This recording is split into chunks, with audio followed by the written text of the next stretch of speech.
جو شخص اپنی ساری زندگی لگا کر بھی یہ 3 چیزیں نہ سیکھ سکا، میں اسے بلا جھجک جاہل کہوں گی۔ وہ 3 چیزیں یہ ہیں: ایمان، اخلاق اور ایک دوسرے کے ساتھ ہمدردی۔ گلاب پیش نہ کر پاؤ تو یہ کافی ہے کہ کسی کی راہ سے کانٹا کوئی ہٹا دینا۔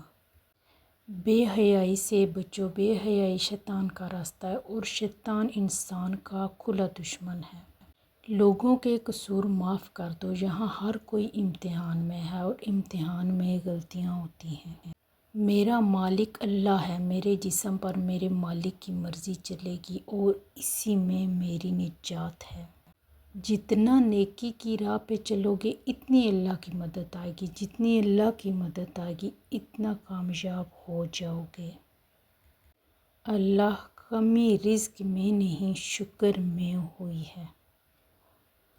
زندگی کا سب سے اچھا ہمسفر سب سے اچھا عمل ہے۔ بات صرف گھر بدلنے کی نہیں ہوتی، لڑکیوں کی پوری زندگی بدل جاتی ہے۔ بات نیت کی ہوتی ہے صاحب، کوئی کعبہ سے بھی خالی ہاتھ لوٹتا ہے اور کوئی گھر بیٹھے رب کو پا لیتا ہے۔ گزرے ہوئے کل کا افسوس اور آنے والے کل کی پریشانی ہمارے آج کو بھی خراب کر دیتی ہے۔ آپ کے 2 میٹھے بول کسی کی زندگی بھر کی تھکان کم کر سکتے ہیں۔ مسکرائیے، نفرتوں کے جہان میں محبتوں کو فروغ دیں۔ اصلاح کے 100 الفاظ سے بہتر تجربے کی ایک ٹھوکر انسان کو مضبوط بناتی ہے۔ کچھ باتیں سمجھانے کی بجائے خود پر بیت جانے پہ سمجھ آتی ہیں۔ آپ کی تربیت کا پتہ اس بات سے چلتا ہے کہ آپ عورت کے ساتھ کس طرح بات کرتے ہیں، پھر چاہے وہ گھر کی ہو یا باہر کی۔ سب سے مشکل کام اپنی اصلاح کرنا ہے اور سب سے آسان کام دوسروں پر تنقید۔ اصلاح کیجیے لیکن کسی کے سامنے شرمندہ کرنا اصلاح نہیں بلکہ تنقید کے زمرے میں آتا ہے۔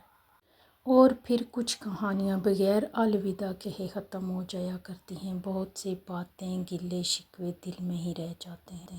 ہماری دنیا کے مسائل اتنے زیادہ نہیں ہیں جتنے طنز، سوال، دل دکھانے والے تبصرے۔ اگر صرف انسان زبان روک لے تو بہت سے لوگوں کی تکلیفیں کم ہو جائیں اور بہت سے دلوں کو سکون مل جائے۔ انسان بہت خود غرض ہے، پسند کرے تو برائی نہیں دیکھتا اور نفرت کرے تو اچھائی نہیں دیکھتا۔ اللہ کی ذات سے کبھی نا امید مت ہونا، وہ زندگی وہاں سے شروع کر سکتا ہے جہاں سے آپ تصور بھی نہیں کر سکتے۔ زبان کا وزن بہت ہلکا ہوتا ہے لیکن بہت کم لوگ اس کو سنبھال پاتے ہیں۔ سب سے پہلے اس انسان کو خوش رکھیں جسے آپ روزانہ شیشے میں دیکھتے ہیں، کیونکہ زندگی میں آپ کا خیال آپ سے بہتر کوئی نہیں رکھ سکتا۔ بھوک واپسی کے سارے راستوں کی فکر بلا دیتی ہے۔ زندگی آخر کار رلا دیتی ہے، پھر چاہے ہم اپنے ماں باپ کے کتنے ہی لاڈلے کیوں نہ ہوں، انسان غم کی گرفت سے کبھی نہیں نکلتا۔ خوشی محض تھکان اتارنے کا وقفہ ہے۔